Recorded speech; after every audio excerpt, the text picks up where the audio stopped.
Bukan cenayang, bukan dukun, bukan pula pawang hewan. Ini dia animal communicator, sang psikolog hewan. Halo, saya Dr. Anggi, Animal Communicator Indonesia.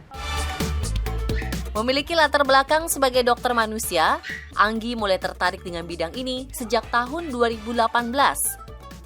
Semua berangkat dari rasa penasarannya untuk mengetahui penyebab masalah yang terjadi pada hewan-hewan peliharaannya. Sebenarnya animal communicator itu adalah seseorang yang memang profesinya atau praktisi untuk berkomunikasi nonverbal terhadap makhluk hidup nonverbal. Contohnya makhluk hidup nonverbal adalah hewan. Apapun profesinya, mereka boleh dan bisa menjadi animal communicator asalkan serius dan latihan terus-menerus.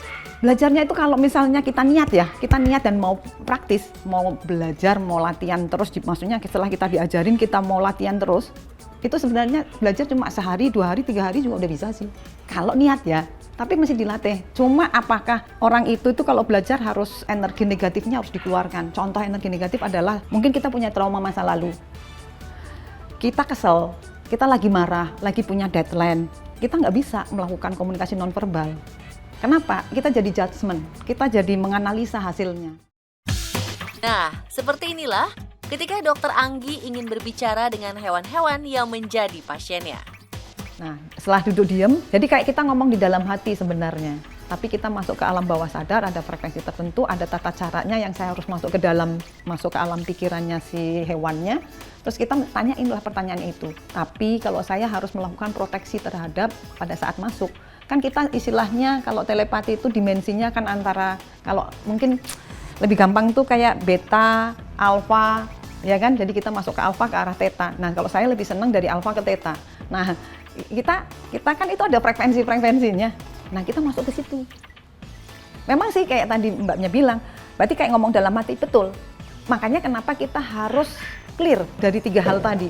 Kalau 3 hal tadi itu kita sudah clear, mudah-mudahan pada saat kita komunikasi dengan hewan atau dengan pasien kita akan nggak ada hal-hal dari kitanya, nggak hal dari kita yang mempengaruhi hasil komunikasi tersebut. Hampir semua jenis hewan pernah menjadi pasien Dokter Anggi. Mulai dari anjing, kucing, ikan, burung, sampai hewan buas seperti buaya. Tidak hanya secara offline, animal communicator juga bisa dilakukan secara online dengan mengirim foto atau video si hewan pasien. Menarik ya. Jadi namanya Ayak, buaya ini namanya Ayak. Jadi ceritanya itu si bapak ini waktu ada banjir, nemu beberapa buaya kecil, terus dibawalah pulang. Terus ditanya, karena kemarin pandemi, kan buaya itu makannya banyak. Jadi dia ingin tahu perasaannya dia itu gimana, karena kan makanannya sekarang terbatas. Terus pas musim kemarau, si bapaknya karena kerjanya ala kadarnya, jadi kolamnya itu ada yang retak. Tapi jadi belum bisa diisi air, karena kalau diisi air, maksudnya habis gitu loh. Akhirnya ditanya gimana. Yang bikin amazing si Ayah adalah dia malah memikirkan bapaknya. Nggak apa-apa Pak, saya dikasih makan secukupnya. Yang penting Bapak jaga kesehatan. Terus Bapak itu jangan ngerokok ya. Dan dia ngasih bayangannya laki-laki ngerokok di deket kolamnya. Soal biaya, jasa animal communicator terbilang tidak mahal. Mulai dari Rp150.000 hingga Rp400.000. Tergantung dari jenis layanannya, apakah hanya berkomunikasi saja atau memang perlu terapi yang dilakukan untuk hewan tersebut. Dan kali ini, tim On The Spot berkesempatan mengikuti Dokter Anggi untuk mendatangi rumah seorang kliennya yang membutuhkan konsultasi pada hewan peliharaannya. Shana yang membutuhkan jasa Dokter Anggi memang memiliki anjing dan kucing yang sebagian besar merupakan hasil rescue. Ini membuatnya rutin berkonsultasi dengan Dokter Anggi. Dari Dokter Anggi lah, Shana bisa mengetahui perasaan dan isi hati hewan-hewan peliharaannya. Namun, ia penasaran dengan latar belakang seekor kucing baru hasil pemberian mamahnya.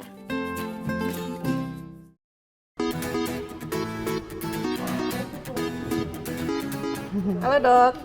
Halo. Jadi ini namanya Yuki. Mm-mm. Dulu dia tuh jadi kabur dari tempat lamanya dan dia kabur ke tempat temennya mamaku gitu. Terus sekarang dia di sini. Kenapa ya? Kenapa dia kabur ya? Padahal udah ada rumah dulu. Oke, saya coba tanya dulu ke Yukinya ya, kenapa bisa kabur dari tempat lamanya. Oke, Yuki itu sebenarnya kabur dari rumah karena dia sudah nggak disayang sebenarnya sama keluarganya. Terus ya karena sudah ada kitten yang lain yang lebih menarik ownernya, sehingga dia dicuekin, dipukul. Terus mungkin dia ada sakit juga dicuekin gitu loh. Jadi dulu dia sakit, memang ada piometer di rahim. Kalau dia bilang karena dia cuma mencari yang kira-kira orang yang mau nolong dia.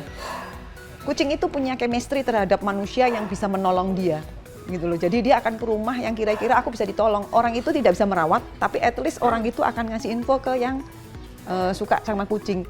Nah kebetulan kenal sama mamahnya, akhirnya dirawat lah.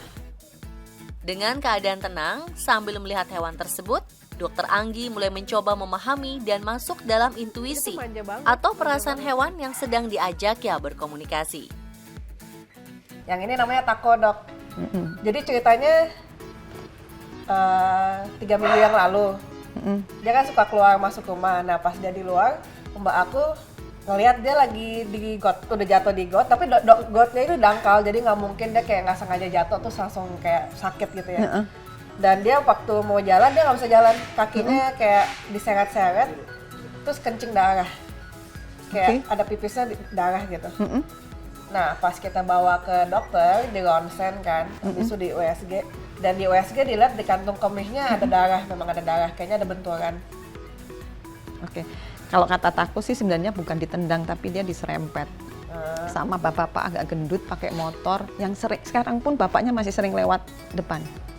Jadi pada saat dia ditabrak, karena dia mau nolong lihat masih hidup, ditaruh di situ sama bapaknya. Karena dia juga bingung, mungkin tahu kali ya auranya si rumah ini, sehingga bapaknya paling nanti ada yang nolong gitu loh. Nah harusnya si Tako bersyukur karena kan ditolong di keluarga ini. Dan kenapa proses penyembuhannya jadi cepat tadi ya, 2 minggu ya? Iya, nggak nyampe 2 minggu. Itulah cinta, ya.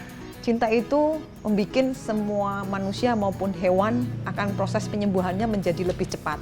Patah tulang nggak mungkin 2 minggu bisa jalan, ya. Mau hewan atau manusia itu 2 minggu, apalagi kalau memang dipanggul deket paha ya. Paha itu lama, gitu loh. Pasti proses penyembuhannya lama. Tapi hebatnya adalah yaitu tadi cinta.